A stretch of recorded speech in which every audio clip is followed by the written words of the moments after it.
Each week, American History TV's Real America brings you archival films that provide context for today's public affairs issues. Sexual Harassment, That's Not in My Job Description, is a 1981 business training film to increase awareness of unacceptable workplace behavior. The term sexual harassment was coined in 1975 during a hearing about the problem before the Commission on Human Rights of New York City. This 20-minute film is an early attempt to address sexual harassment at a time when more women were entering the United States workforce. Go to this, Chief. I think I'm in love, baby. Hey, work in our department. Come on, baby. Hey, baby, you really fill out that shirt. Come on, you're working in the wrong place. Come on, work on my chest, darling. Hey, those are so big, I bet you can't get through the door sideways. Wait up, we want to watch the big squeeze. Hey. Oh, no, here come that woman here. Hey.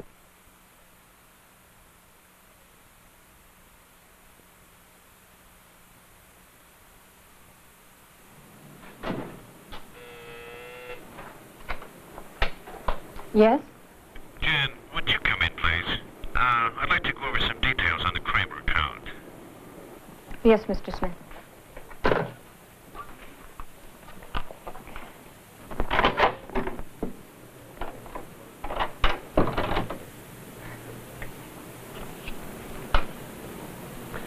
Did I tell you how sexy you look today? You really do, you know. It's amazing how well your skirt fits. Well, I don't feel sexy, Mr. Smith, nor am I trying to look sexy. You said you wanted to talk about the Kramer account? You know, when you try to act so businesslike, it makes you even more alluring. You know, you could earn a lot more money in this company, Jan.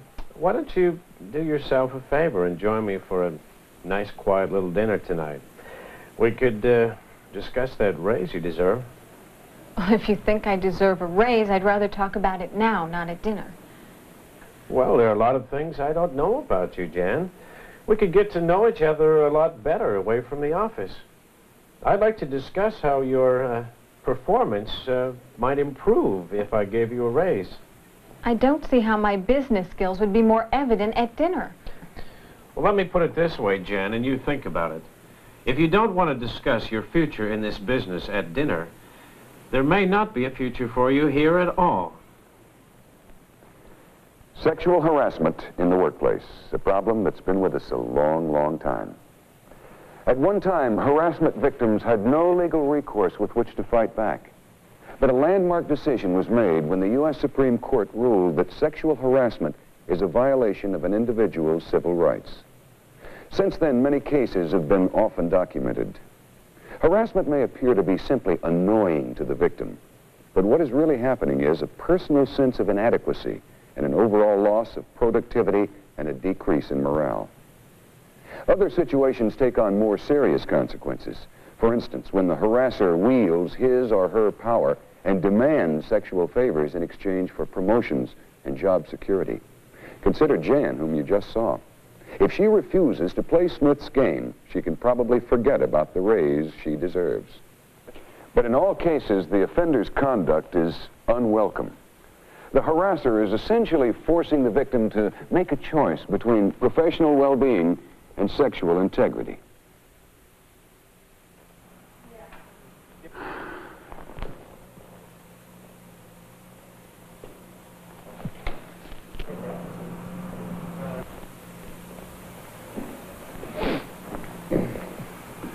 What you looking for? Oh, I'm just getting some supplies. Is there anything you need? Well, there's a lot I need.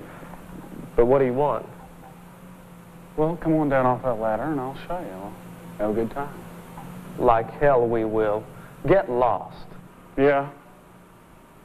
Well, I know about you and your boyfriends. And I say we're going to get together one way or another. Remember, I'm the one with seniority around here. My word as good as gold. Wouldn't the whole damn crew love to hear how Queen George came on to good old Sam? As you can see, it's not only women who are the victims of sexual harassment. Anyone in the workplace is vulnerable. Harassment knows no race, creed, or color. And just as anyone can be a victim, so can anyone be the harasser. Yes, even women.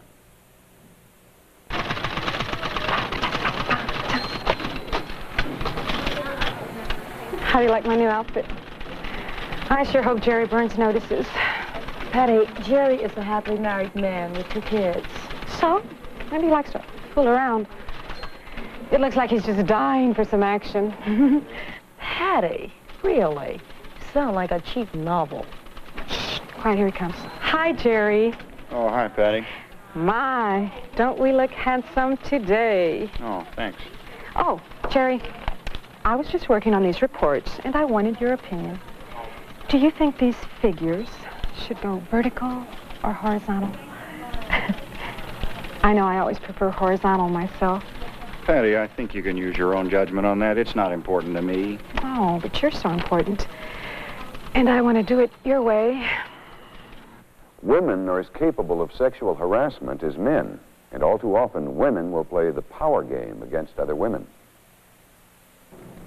Well, Mona, it seems to me you're more than abundantly qualified for this position. Why, thank you. Yep, I can sure use a woman of your dimensions around here. You know, you have really marvelous hair. It's all kind of soft and silky. You could just get lost in it. Well, thank you, but Say, I have an idea. Why don't we go out and celebrate your new job with a drink? I know this cozy little place right around the corner. Quiet? I don't think so. I usually go home right after work. Are you telling me you don't want to spend time with me after work? I really wasn't aware it was one of the requirements of the job. I see. Well, Mona, maybe you're not as qualified for this position as I thought. I was never so embarrassed in all my life. First, telling me that I as much as had the job, and then taking it away from me when I wouldn't play her little game. Well, I will never shop at that store again, and you can bet that after I tell my friends that they won't either. It's fairly obvious in these examples that people who harass others for sexual favors are acting less than professionally. And in this case, not only did the company lose a potentially good employee, they also suffered a severe public relations setback. Without a doubt, sexual harassment is a no-win situation. But it's not only the people in your organization who can be at fault. In some cases, even the workplace itself can be a source of harassment. Hey, Larry, you want to play some darts, huh? Yeah, I got a couple minutes. Choose your weapon, my man. Now, how'd you get a hold of these?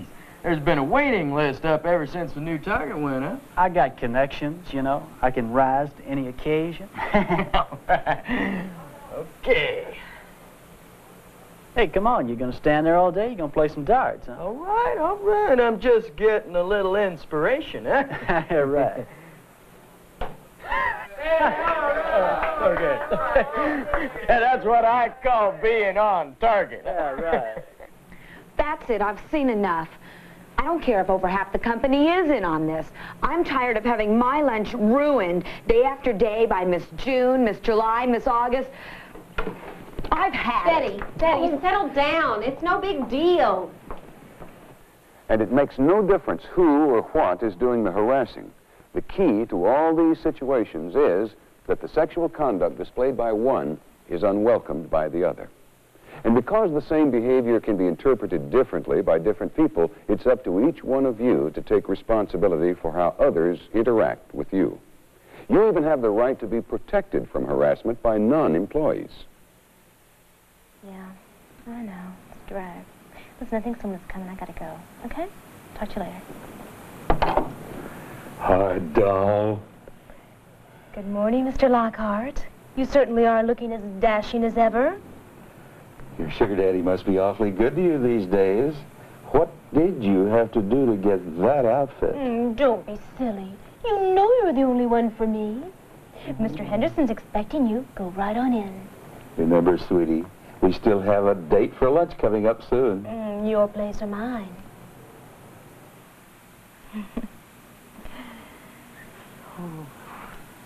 That man is so obnoxious.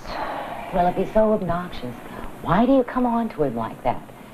As a matter of fact, why do you flirt with every man that walks in the door? You're really just asking for it. I know, but I don't have any choice.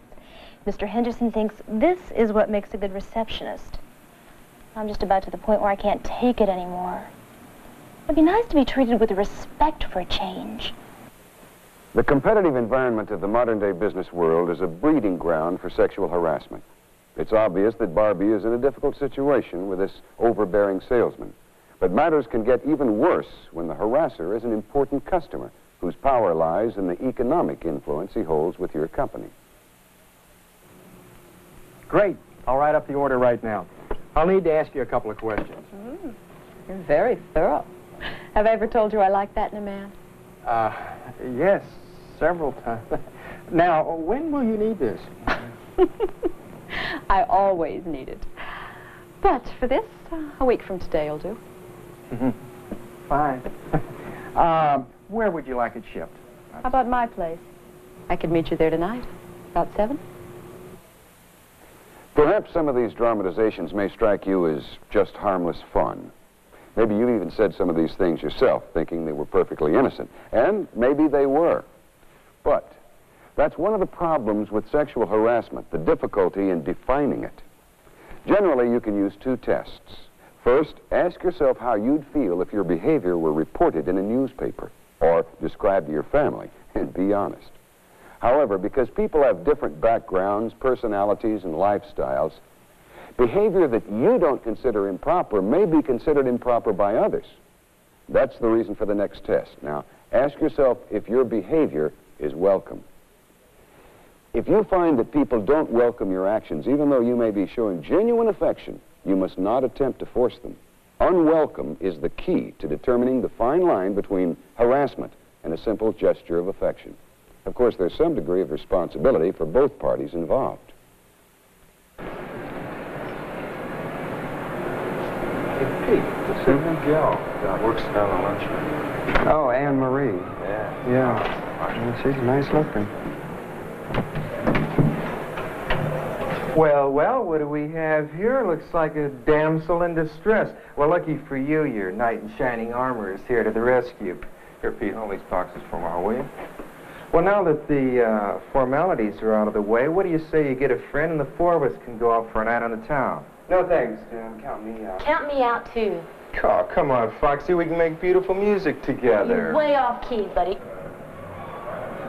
Keep your music to yourself. What's with her, huh? Some people just don't take subtle hints. It's best to speak directly. Let them know your displeasure. Failing to communicate can lead to situations which are far more serious, situations that probably could have been avoided. Good afternoon, Miss Evans. Hi, Chip. Hello. Hi, Mrs. Evans. Good afternoon. Hi.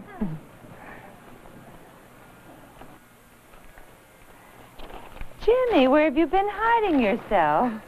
You're always so busy. When I stop by, you never even have time to talk. You're not avoiding me, are you? Well, really, Mrs. Evans, I've been pretty busy, as you can see. Stuffy. I've asked you 100 times to call me Faye. Or just call me. Really, Mrs. Evans, I hope I'm not interrupting anything. Oh, there you are, darling. I just stopped by to see when you were coming home for dinner. It'll be about 6:30. Now, if you two will excuse me, I have some work to do. Employees are often unaware of what's going on behind the scenes, as others witness and sometimes misinterpret harassing behavior. Failure to clear the air could have disastrous results. Let me make this short and to the point, Jim. About that little scene in your office with my wife. Yes, sir. Well, I've been hearing rumors. Now, mind you, I'm not accusing you one way or another, but I think it'll be best for all of us if we put a stop to this once and for all. So effective next Monday, you'll be working at the branch across town. Mr. Evans, I didn't... There are no buts about it, Jim. I've made my decision. No one should have to live with harassment. And the best way to prevent it and the problems it can cause is to let your feelings be known the first time a gesture or conversation is offensive to you. You're not as likely to become a victim of harassment if you assert your rights right at the beginning. Protect your integrity as a human being. You'll increase your self-respect and your self-confidence when you deal with such problems in an honest and mature manner. Mr. Henderson, I think you know that I'm very dedicated to this company, and I always try to do my best. that I simply can't continue in this role you've placed me in. Why, Barbie, what do you mean? Wearing these kinds of clothes and coming on to our customers and suppliers. It just isn't me. I don't feel comfortable. I'm more than happy to be pleasant and helpful, but I think these men would have more respect for me and our company if I became more businesslike. I had no idea you felt this way, Barbie. You're too good a receptionist for us. We don't want you to be unhappy. By all means, dress and act the way you feel most appropriate. Barbie solved her problem by being open and frank with her supervisor. But often the best solution is to begin by speaking directly to the individual who's harassing you. You know, Meg, we've been doing business for over a year now, and it's been profitable for both our firms. I think we have a good working relationship. Oh, absolutely. And to keep it a good working relationship, I think we need to make sure that it doesn't go any further. I'm sure you'll agree we shouldn't jeopardize this relationship by getting personally involved. So let's keep this strictly business. If you've tried to handle the situation on your own and the harassment continues, your company provides another course of action. Hi, I'm Jan Fillmore. I'm the one who called. Do you have a minute to talk? Sure. Come on in. Please, sit down. Thank you. I've been thinking about your problem. Is this the first time Mr. Smith has made such a suggestion? Well, yes. He's made remarks about the way I look before, but at first I took them as compliments. But it's more than just the words. It's the way he looks at me. It's reached the point where he no longer just looks. He ogles. I feel like he's undressing me with his eyes. Have you done anything to try to stop it? Yes. I even tried to tell him I don't like the way he looks at me, but he just didn't seem to get the message. I see. I feel so trapped. He's as much as told me not to expect a raise unless I play along with him, and that's just not fair. Frankly, I just don't think I can work for him anymore. Well, what do you think we should do about the problem, Jan? I could transfer to another department, but then I lose my seniority, and that's not fair either. Besides, I worked hard to get this job, and I'm good at it. The best solution I can see is for me to be assigned to one of the other managers. We can see that Jan has taken steps provided by her company to make a complaint and to have that complaint investigated. She's even thought of a solution to the problem that may work out to everyone's benefit. Like Jan's company, your company also provides a system for dealing with sexual harassment. But we'd rather no one ever experience sexual harassment in the first place. And that's why your company is committed to taking swift corrective action if harassment does occur, and offenders will be disciplined. Assertiveness is the best way to protect yourself against unwanted sexual advances. But if that doesn't work, remember, your company is behind you 100%. All forms of discrimination are forbidden and condemned by your company. And if you're being victimized in any way, use the channels provided right within your company to make a formal complaint.